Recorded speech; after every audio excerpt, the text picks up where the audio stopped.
Hey guys, how's it going? It's Thang and welcome to this build guide video. So today we're looking at the Necromancer's Skeletal Mage Glass Cannon build that I've been playing on the P tier. Yeah, I've actually been playing Diablo 3 for about a month now and I finished season 17. Woo! Yeah, Thang's back.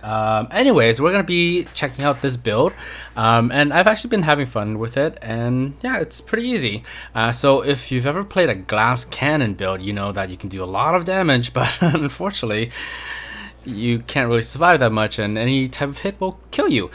So check out the video, and then we'll go back to doing the stats, the equipment, the gems, skills, and whatever have you. Also, those of you who need a visual something, the D3 planner is linked in the description down below. Anyways, I'll see you soon.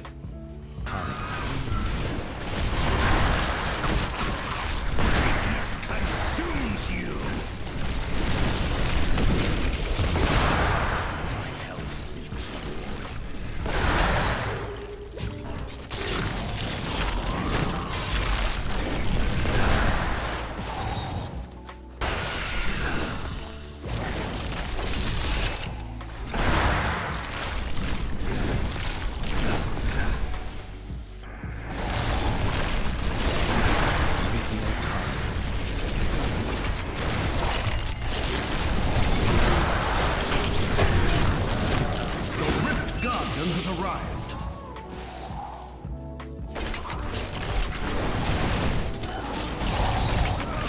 Finest weight.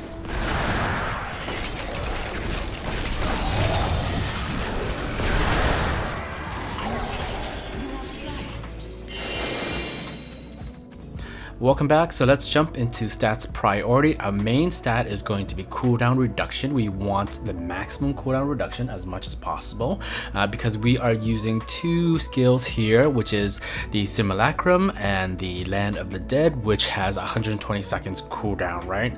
So we want to cut that as much as we can because we want to use it as often as we can, and then they are very important within this build itself. Next is going to be plus critical hit chance, critical hit damage, skeletal mage damage, plus maximum essence, then you have fit plus physical damage, and then plus area plus damage, and then you have the rest int, vitality, and then plus armor. For our items, we want to be using the full Bones of Rathma 6-piece set bonus right here, so you have to equip all of it. The 2-piece set and 4-piece set bonus doesn't really, especially a 2-piece doesn't really matter. 4-piece kind of helps a little, but not that much. So 4-piece set bonus, you gain 1% damage reduction for 15 seconds each time one of your minion deals damage, maximum 50 stacks. Because we are a glass cannon, that doesn't really help us much, but it kind of does give us like one hit before the next just kills us. 6-piece set bonus is where it's at. Each active skeletal mage increases damage of your minions and army of dead by 1000 up to maximum of 4000%. So that's what we want right there. For our weapon, we want Scythe of the Circle, which your secondary skills deals up to 400% additional damage while bone armor is active. So that means that you have to have your bone armor active to receive this bonus right here. If your bone armor drops, you have to reapply it before this is active again. So just don't let your bone armor drop. For our necklace, we want Haunted Vision. Simulacrum now drains 5% of your maximum life every second and lasts twice as long. So normally it lasts 15 seconds, but now it's going to last 30 seconds instead, and that is huge. For our one of the rings, we want Circle of Naluge Evolve.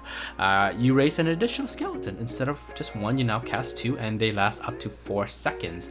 So hopefully you don't roll the 2 seconds. That would be really horrible if you have like really amazing stats like this, and then you roll like 2 seconds. They last 2 seconds. That's just horrible. Blizzard, thanks. For our bracers, we want Reaper's Wraps right here. So Health Glow restores up to 30% of your maximum primary resources. So this is our primary resource, and whenever we have more of our essence, the more damage our Skeletal Mage will do. Okay, Okay, for our belt, we want the Witching Hour to increase damage, and last ring is Conventions of Element to increase our physical plus damage. And then we have our offhand, which I don't find there's any other good offhand, but as long as your secondary affix has maximum essence, which is what we're looking for, that's really essential. For alternate belt, you can use a vigilant belt to reduce your cooldown reduction as well. So that's up to you. You can tweak that in between. For our legendary gems, we want to use Zeitstones of Vengeance. So because we're, far away from should be far away from all the mobs, your damage is. Damage you deal is increased by X amount for 10 yards between you and the enemy, and 20% chance to hit on stun to stun the enemy for 1 second. So this is really good. We don't want to be in the mobs, or we want to be far away from them. Enforcer is our other legendary gem. It increases damage of your pets by X amount, and your pets, that doesn't really matter. Secondary attack doesn't matter. Bane of the Trap increases damage against enemies under the effects of control impairing effects by X amount of damage. Gain an aura that reduces movement speed enemies within 15 yards by 30%. You may be further than 15 yards, but you have other skills that will, do a control impairing effect. Anyway, so for gems, int gems. Right here, here, and here. I like putting them in, okay? There, and then for helm, we want Flawless Royal Diamond to reduce our cooldown reduction by 12.5%. For the Kanai Cube, our weapon is Relina's Shadow Hook. Every point of maximum essence increases your damage by 0.5 per second, and Bone Spike generates 5 additional essence for each enemy hit. So that's why you want to increase your maximum essence as much as possible.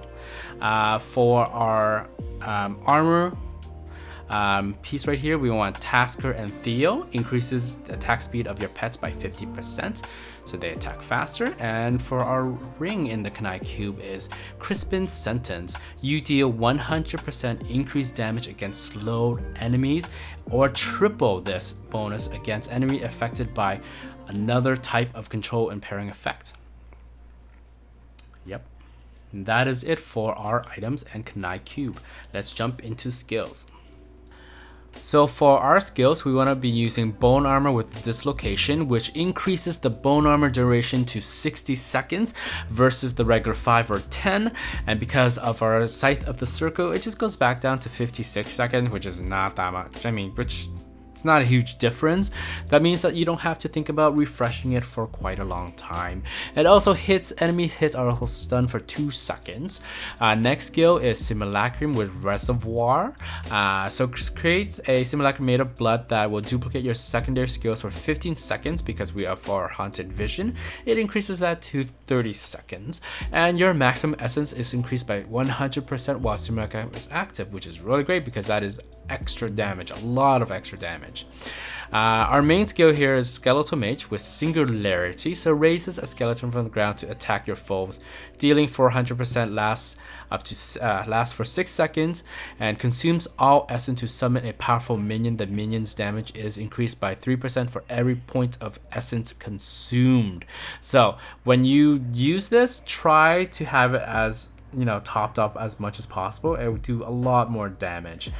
Next is Devour with Satiated. I can't pronounce this word. I'm sorry, you guys. Consumes, what it does is consumes corpse within 60 yards to restore 10 essence per corpse.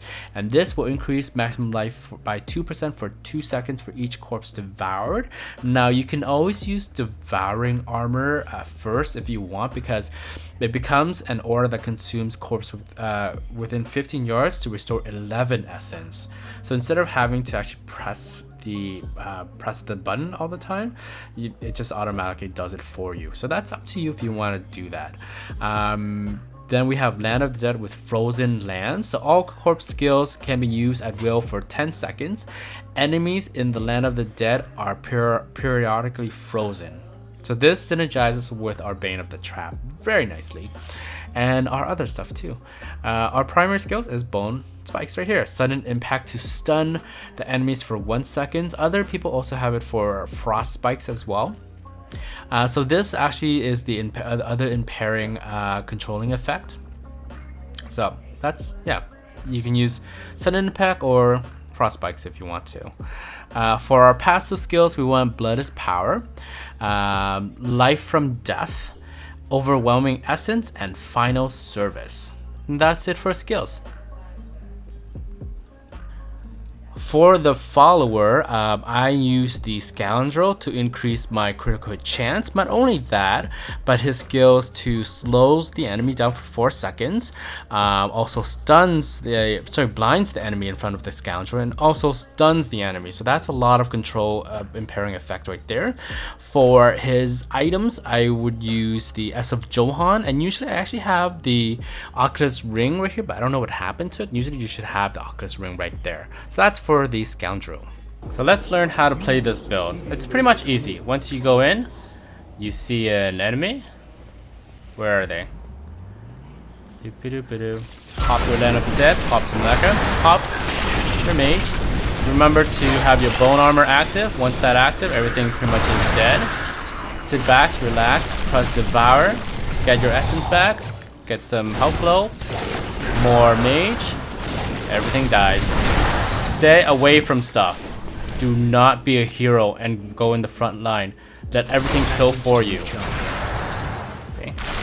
Oh, this thing is really horrible. Like, where is everybody? I think they know where I'm coming, and they're like, oh no, Thang's coming. We must hide and not die from his.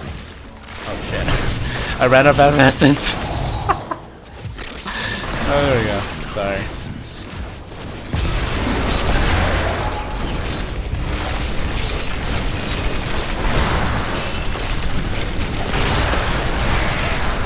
That's pretty much it. Anyways, it's a fun way to learn how to play Glass Cannon if you've never played it. Anyways, if you enjoyed this video, thumbs up, press subscribe for future content, and I'll see you guys later. See ya, bye!